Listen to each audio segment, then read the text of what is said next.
Okay, when we are talking about trigonometry and reference angles, and we're moving triangles from just looking at a regular triangle to a Cartesian plane, we start seeing lots of repetition. And so it's very useful, like we probably said in the last video, to memorize certain ratios because you see them all the time. So for example, sine of 30 is a half. Sine of 45 is root 2 over 2, and sine of 60 is root 3 over 2. So memorizing these is an important thing. And we'll talk about a unit circle later, and this will be part of that. The cosine ratios, the exact ratios, again, these are exact, are opposite to those. So cos would be root 3 over 2, so it's the same as this one. And the cos of 45 is root 2 over 2. They're the same. And the cos of 60 is 1/2. Just one quick way to remember those. Notice the top numbers 1, 2, 3, and the denominator is 2 on all of them. And then in cos, it's backwards. You have to remember the radical that's there, but that might help you remember it. And then the tangent of 45 is 1. And tangent of 30, I think, is root 3 over 3. And the tan of 60 is root 3. Okay, so we need to memorize this table so that when we're in some questions, and if they're asking for the exact value, we'll have it. Okay, so you may want to put that down on a piece of paper and just go through and practice it. Okay, so what I was saying was, let's take our triangle that we've seen in other cases, so just a regular old triangle, 90-degree triangle, and we're moving that now to a Cartesian plane. So we've got an x value and a y value, so if I wanted to make a triangle out of any point, I could like pick this point right there. If I want to make a triangle with that point, and use my Cartesian plane as a reference, then I can take this line here and draw a line straight from the origin through that point, and then drop a line straight down to the closest x-axis. So notice what happens is now I've got a right triangle. Here's my hypotenuse. If this is the angle that's in question, this is the opposite side, this is the adjacent side. And it works for any point on the Cartesian plane. Now, when we're doing that and we pick a point, say we pick that point right there, what we do is we always want to have a reference where we start. And so this arm here, the positive x-axis, is always the initial arm, or where I start. And to get to that point, so it's going to be right from the origin through that point, what I can do is I can refer to this angle that I have moved right there. So I started at the initial arm and I move around until I get to that point. And this line here is called the terminal arm, so the one that it winds up at. We'll talk more about reference angles in a second, but if I'm wanting to make a triangle out of that, I would draw a line straight down through there. There's my right angle. Here's my hypotenuse. Again, if that's the angle in question, this is the opposite side, and this is the adjacent side. Okay? You might want to practice the terminal arm and initial arm a little bit. Well, here's one here. So let's pick a point. Pick any point around there. Let's say that's that point there. I'm a little bit off my circle, but that's okay. So my initial arm is this red one, positive x-axis. My terminal arm will be this one right up there. And a triangle that I can draw from that point down is right about there. So this here was my right angle, hypotenuse, opposite side, adjacent side. Now, back when we were doing opposite adjacent, we saw that it always depended on which angle you chose. So if I had a triangle like that, and if I picked this angle, then this side is the opposite, this side is the adjacent. This one, of course, the longest is always the hypotenuse. When we're dealing with triangles on the Cartesian plane, the angle that we use every time is the angle that the terminal arm makes with the closest x-axis. So if this is my terminal arm, then this is the angle in question, always. So I would never look at this angle up here. It always would be this one down here. Making this side over here the opposite, this bottom side the adjacent, and of course this side over here would be the hypotenuse. Let's maybe just try another one. Here's another one. Let's maybe put our terminal arm, oh, we haven't put it over here yet. We'll put our terminal arm there. We'll draw a line straight from any point on that line. It doesn't matter where it is. If we're doing a unit circle, it makes sense to put it there, but it doesn't really matter. Okay, and I've made a right triangle. There's my 90-degree angle. This one, of course, is the hypotenuse. The angle in question is either this one or this one, but I always use the one that's making an angle with the x-axis. Never use that angle. It's always this one. So this side over here will be opposite, and this side up here will be the adjacent side. You may notice that when you do these, do I have another one here? Oh yeah, this one here. This will work. When I create a triangle like this, that the hypotenuse is always this side, and since if I'm putting this through a rotation, it almost makes a circle there, eh? When I put it through a rotation, this side here, the hypotenuse side, is always the distance from the middle to the edge of a circle. So we, instead of calling it a hypotenuse, I can call it the radius, or r. Also, this will be my angle in question. If this is my opposite side, that is always a height, or a distance up or down from the x-axis. So I can call that distance a y. And similarly, this one here is a distance left or right. I can call that distance x, rather than calling them a hypotenuse, opposite side, and adjacent side. Now, it might take you a while to sort of break yourself the habit of the A, B, and C. Those are useful to know. But being able to identify r as the hypotenuse and x and y as specific sides on the unit circle is a good idea.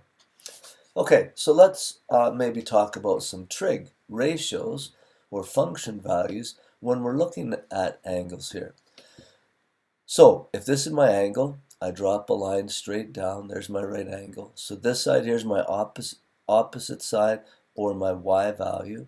This side here is my hypotenuse, or my r value. So this one here is the adjacent side, or the x value.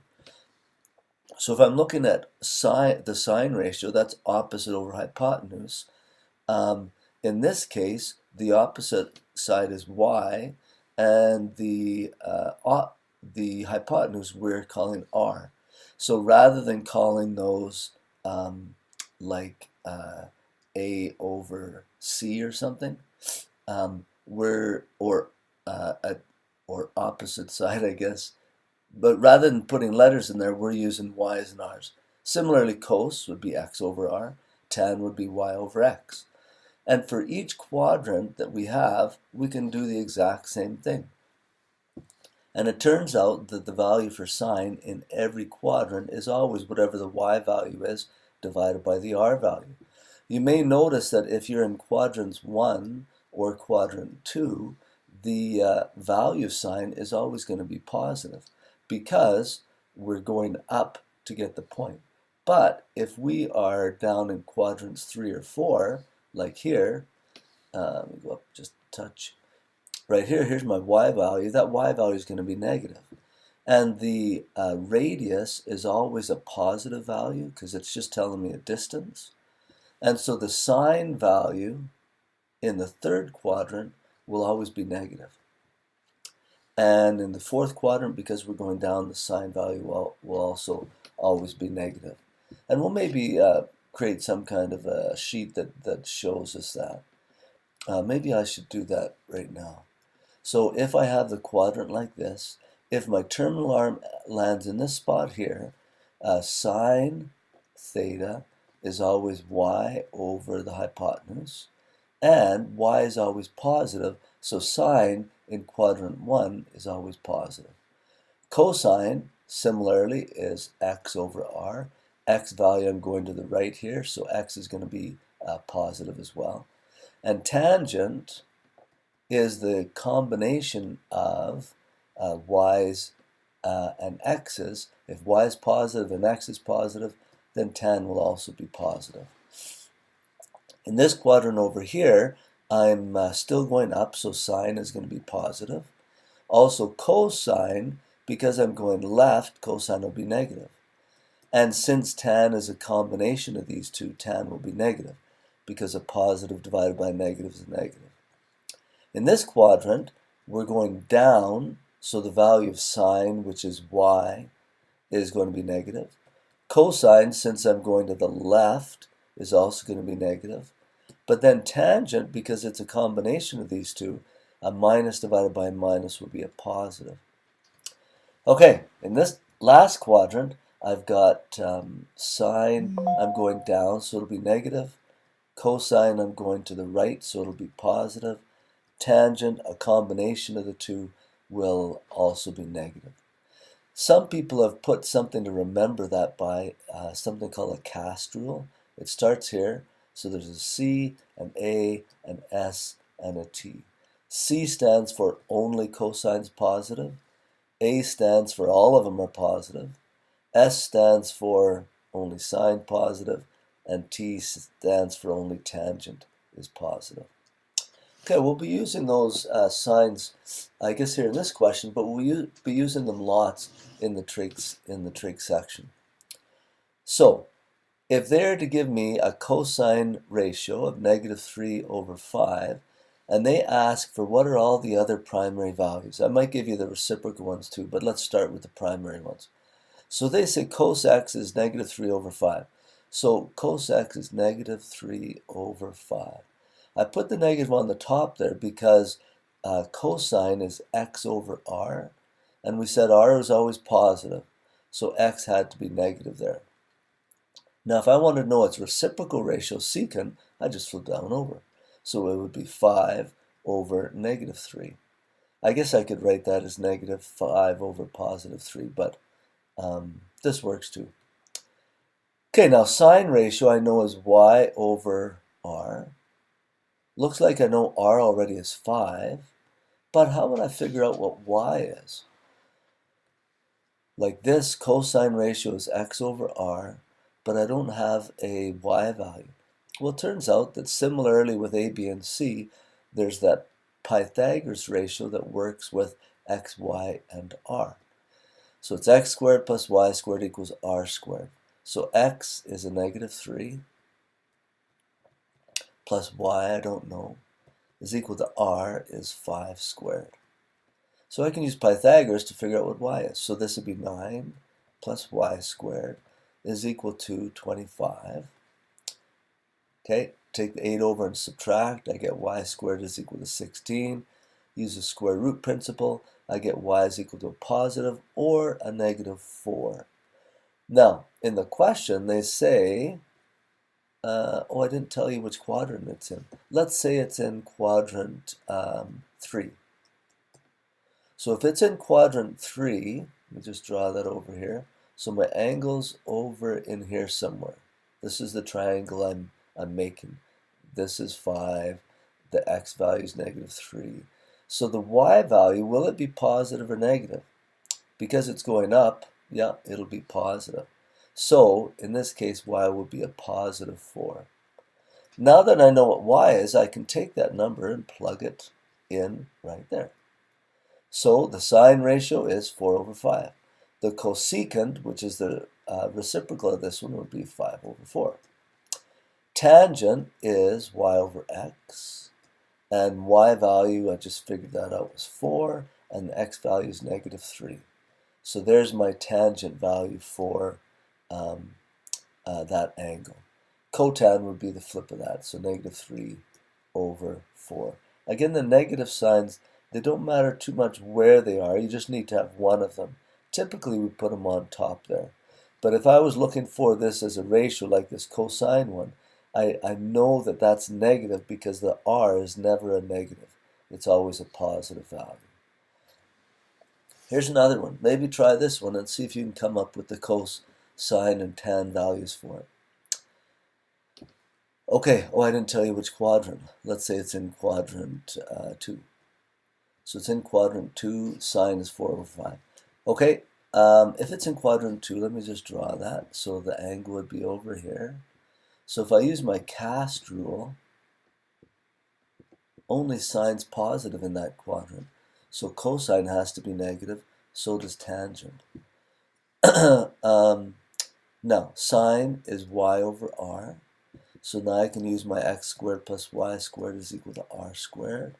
X squared, I don't know. R squared is 5 squared, or 25, minus, I'm skipping a step here, y squared, y is a 4, so that'd be 16. So x squared is equal to 9, x is equal to a positive or a negative 3.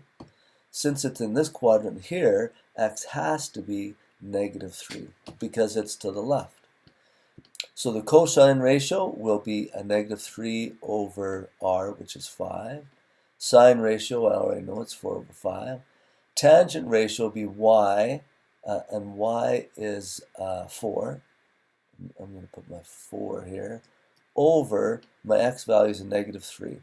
Now I knew it was negative already. I'll just put a 3 here, but keep in mind that that negative is actually belonging to the x there.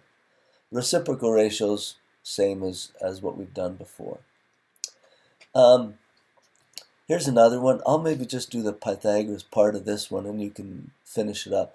So they tell me the tan ratio is 3. Well, that's not a fraction. I guess I could write it as over 1. And I know that tan is y over x. So again, I can use my Pythagoras ratio to figure out what r is. So x is 1 plus y is 3 is equal to r squared.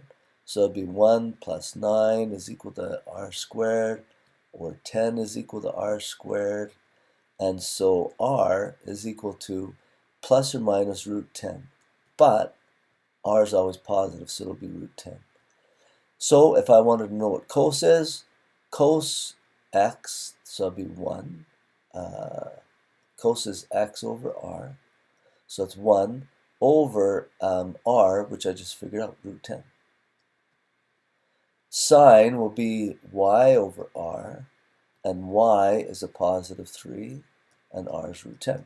Again, you could simplify those by multiplying by root 10 on top and bottom, just to get rid of the radical on the bottom if you wanted to. Tangent, they gave it to us to begin with. And these guys over here would just be the flip of those. I didn't give you a quadrant. Let's just say that one was in quadrant 1. So all of these ratios then would be positive. Okay, turns out that when we look at the unit circle, or when we look at the triangles on the quadrant, what happens is that all the angles start looking the same. I guess I shouldn't say the same, but there are similar angles that happen in each of the quadrants. So say, for instance, this is 30 degrees. Well, that ratio, the triangle that I make there, is going to be the same as the triangle that I make over here. It's just that it's on this side. And it will be the same as the triangle that I make right there, or the triangle that I make over on this side. So in the quadrants, I get repeating angles, or repeating ratios of the angles.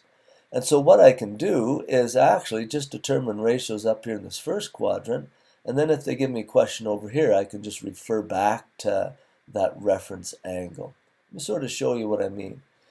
So if I'm looking for the sine of 30 degrees, so here this angle right here is 30 degrees.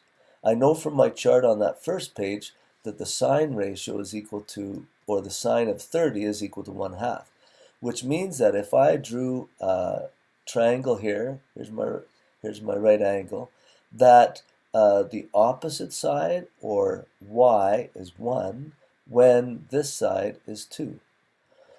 And this side down here will be root 3, but I'm not going to worry about that. But this ratio is 1 over 2. Now, if I were to take that triangle and move it over into this quadrant, where this angle again is 30 degrees, well, the ratio that happens between the sides of the the sides of the triangle have to be the same. So if this side is 1, that side is going to be 2. Similarly, if I drew it down below, I think I have this on another slide here. Yeah, this was quadrant 2. Let me do I don't know if I have a quadrant 3. No, I don't. Let's do it in a different quadrant. So save this one right there. So if this angle here is 30 degrees, then the ratio between the opposite side and the hypotenuse is always equal to 1/2.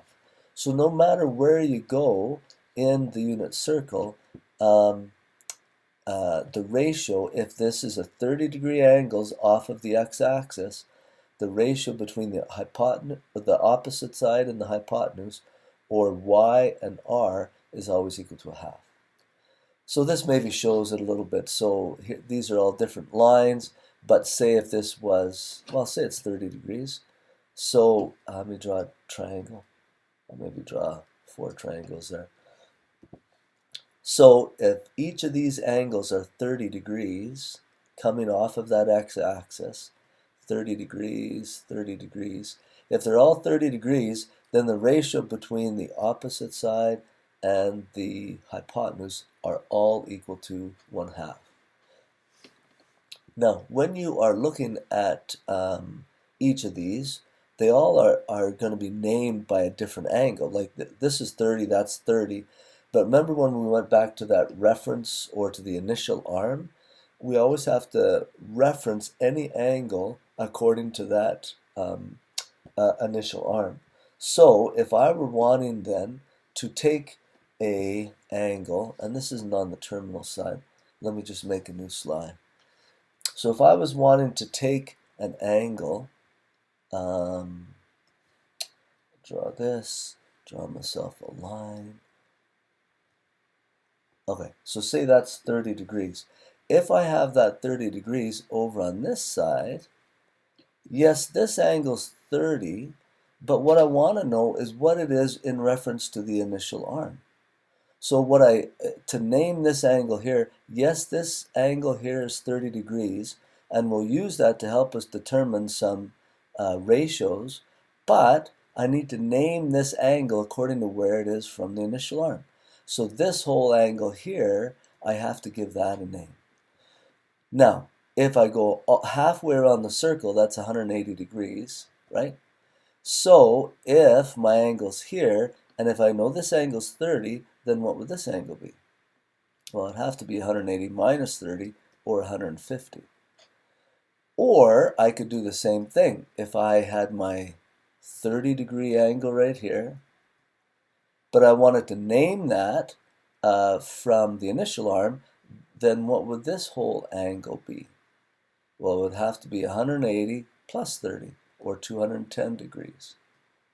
And similarly, if you do it in the fourth quadrant right there, this angle here is 30 degrees, but to name it, I have to name it starting at the initial arm and always going counterclockwise.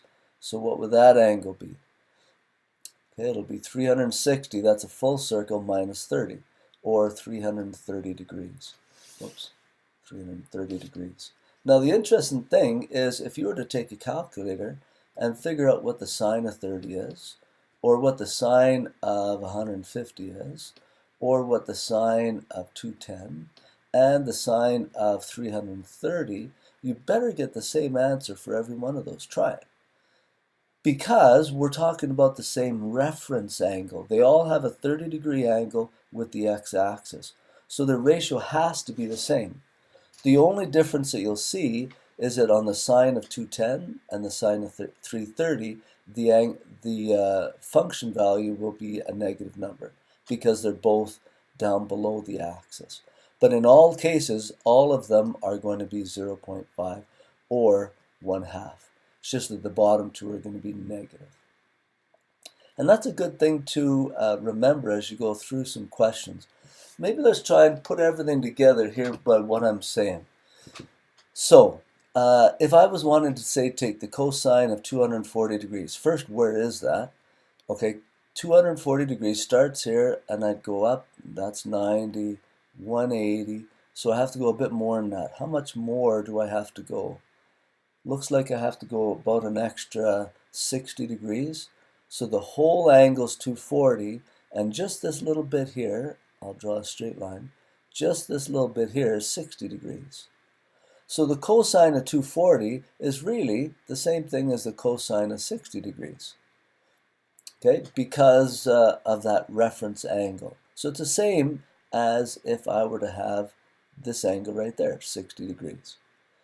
Except that down here, or over on this side, on the left side, that's going to be a negative. So it'll be the negative cos of 60. Now, if you go back to the very first slide that we looked at, this one, that's one I had you memorize. Cosine of 60 is equal to a half. So, in doing this question here, the cosine of 60 is equal to a half, and it has to be negative because it's in this quadrant here. So CAST, that might help you too. Tangent's the only one positive, therefore cosine must be negative. Negative 1/2. Let's try another one. Say tan of 315. So 315, 180, that's 360, so 315's got to be maybe right about there. So this whole angle is 315. But when I figure out what its reference angle is, this is my reference angle right there.